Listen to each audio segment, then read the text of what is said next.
Hello friends, मैं हूं आपकी दोस्त नेहा और लेकर आई हूं आपके लिए फिर से एक न्यू वीडियो। आज की इस वीडियो में हम बात करने वाले हैं बीएड नोट्स में हंटर आयोग कमीशन की।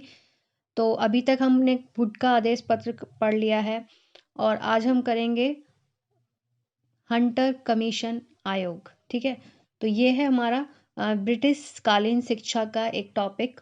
तो इसको शुरू से और लास्ट तक देखिए, तभी आपको हर एक चीज़ ढंग से समझ में आएगी। और जो लोग भी अभी वीडियो फर्स्ट टाइम देख रहे हैं, welcome to my YouTube channel sociology note, जहां पर आपको मिलती हैं बीएड नोट और सोशियोलॉजी नोट से रिलेटेड प्रॉपर वीडियोस। तो चलिए स्टार्ट करते हैं अपनी आज की वीडियो।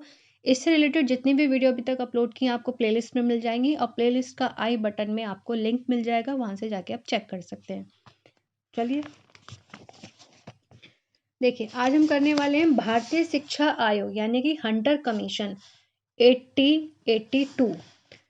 1880 में नए governor general viceroy Lord Ripon ने भारत में शिक्षा की सामान्य समिति जनरल काउंसिल इन इंडिया के सदस्यों की इच्छा पूर्ण करने के लिए 3 जनवरी 1882 के आयोग की नियुक्ति की। इस आयोग के निरीक्षक सर विलियम हंटर थे। ठीक है, तो ये मेरे खुद के बने हुए नोट्स हैं जो मैं आपसे शेयर कर रही हूँ। तो विलियम हंटर थे तथा इस आयोग को हंटर आयोग के नाम से भी जाना जाता है। इस आयोग में कुल 20 सदस्य थे, जिनमें से 7 भारतीय थे। आयोग में 7 सप्ताह तक पूर्ण दस्तावेजों का अध्ययन कर तथा 7 माह तक विभिन्न भागों का भ्रमण कर शिक्षा का समग्र रूप से अध्ययन करके 1883 में अपना प्रतिवेदन सरकार को दिया। यह प्रतिवेदन 770 पृष्ठों यानी कि 770 पेजों का एक विस्तृत दस्तावेज था। ठीक है ना, क्योंकि 770 पेज बहुत होते हैं। तो आयोग का गठन का कारण क्या था? सरकार द्वारा निष्पंदन सिद्धांत का त्याग न करना एवं जन साधारण की शिक्षा की व्यवस्था न हो पाना। ठीक है, 1854 की शिक्षा नीति पर पूर्ण विचार के लिए ये आयोग बनाने के कारण थे। तो जांच के विषय क्या थे? 1854 की शिक्षा नीति का पालन किस सीमा तक हुआ और इस नीति में क्या परिवर्तन आवश्यक है? भारत में प्राथमिक शिक्षा की क्या नीति है और उसके सुधार एवं विकास के लिए क्या उपाय करने चाहिए? क्या सरकार द्वारा माध्यमिक एवं उच्च शिक्षा पर अधिक ध्यान देने के कारण प्राथमिक शिक्षा के विकास में बाधा पड़ी है? भारत में शिक्षा व्यवसाय में राजकीय स्कूलों की क्या भूमिका है तथा इस संबंध में सरकार की क्या नीति होनी चाहिए? भारत की शिक्षा व्यवस्था में मिशन स्कूलों की क्या भूमिका है तथा इस संबंध में सरकार की क्या नीति होनी चाहिए? भारत में शिक्षा के प्रसार में व्यक्तिगत प्रयासों की क्या भूमिका है तथा इस संबंध में सरकार की क्या नीति होनी चाहिए? ठीक है, तो ये सब जांच के विषय थे। फिर आयोग के क्या सुझाव थे वो देखते हैं। प्राथमिक शिक्षा का उत्तरदायित्व स्थानीय निकायों पर तथा माध्यमिक एवं उच्च शिक्षा का उत्तरदायित्व व्यक्तिगत संस्थाओं एवं संगठन को सौंपा जाए। ठीक है, सहायता अनुदान प्रणाली में उदार नीति अपनाई जाए तथा इसके लिए उन्होंने निम्न सुझाव दिए, जो कि थे कि सहायता एवं अनुदान के नियम सरल व उदार बनाए जाएं। इन नियमों को प्रांतीय आवश्यकता के अनुरूप बनाया जाए।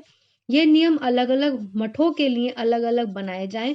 विद्यालयों में शिक्षकों के वेतन और छात्रों की छात्रवृत्तियों के साथ साथ विद्यालयों के लिए भवन निर्माण एवं प्रयोगशाला के लिए भी अनुदान दिए जाएं। सहायता अनुदान के सभी नियमों से शिक्षा के क्षेत्र में कार्यरत सभी व्यक्तियों को अवगत कराया जाए, विशेष रूप से प्रधानाचार्य यानी कि प्रिंसिपल को। किसी मठ में सहायता अनुदान स्वीकृत करने में किसी प्रकार का भेदभाव न किया जाए। ठीक है, सहायता अनुदान की धनराशि विद्यालयों को समय से पहुंचाई जाएगी। सहायता अनुदान प्राप्त विद्यालयों में आंतरिक मामलों में हस्तक्षेप नहीं किया जाएगा। किसी विद्यालय को सहायता अनुदान देना अकारण बंद ना किया जाए, मतलब एकदम से बंद ना करा जाए। अगर किसी वजह से उनको नहीं दे पा रहे हैं तो उनको एक लिखित में दिया जाए।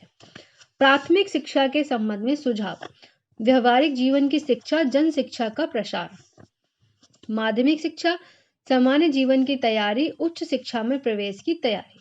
ठीक है, उच्च शिक्षा, उच्च ज्ञान की प्राप्ति, नैतिक उत्थान, प्रकृति धर्म और मानव धर्म का ज्ञान। ये क्या थे? प्राथमिक शिक्षा के संबंध में जो सुझाव दिए गए थे। फिर हम देखते हैं कि उच्च शिक्षा, प्राथमिक स्तर पर शिक्षा का माध्यम प्रांतीय भाषाएं होनी चाहिए, जबकि माध्यमिक व उच्च शिक्षा के माध्यम के विषय में आयोग द्वारा कोई सुझाव नहीं दिया गया, जिसका तात्पर्य उसने माध्यमिक एवं उच्च शिक्षा का माध्यम अंग्रेजी भाषा को उचित माना। पाठ्यक्रम स्थानीय आवश्यकताओं के अनुरूप रखा जाए तथा उसमें उसे प्रयोगात्मक स्वरूप प्रदान किया जाए। माध्यमिक पर बल दिया जाए।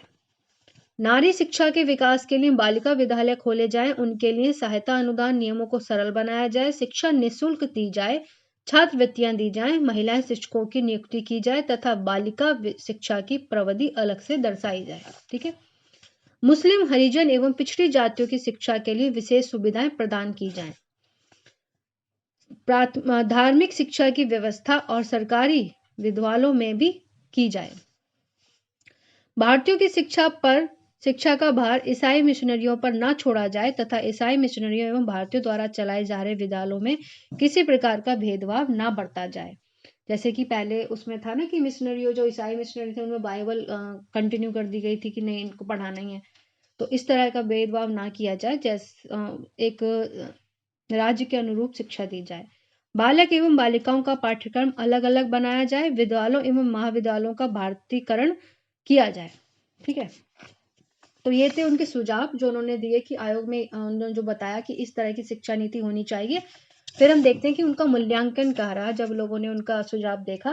भारतीय शिक्षा आयोग पहला आयोग था जिसने भारतीय शिक्षा के विभिन्न अंगों का गहन करके शिक्षा की एक ऐसी योजना प्रस्तुत की जिसमें प्राथमिक से उच्च स्तर तक राज्य और जनता का एक साथ कंधे से कंधा मिलाकर शिक्षा के क्षेत्र में कार्य करना अनिवार्य होगा। आयोग के मार्गदर्शन के कारण ही भारतीयों ने शिक्षा के क्षेत्र में प्रवेश कर शिक्षा का भार अपने कंधों पर लेना आरंभ किया।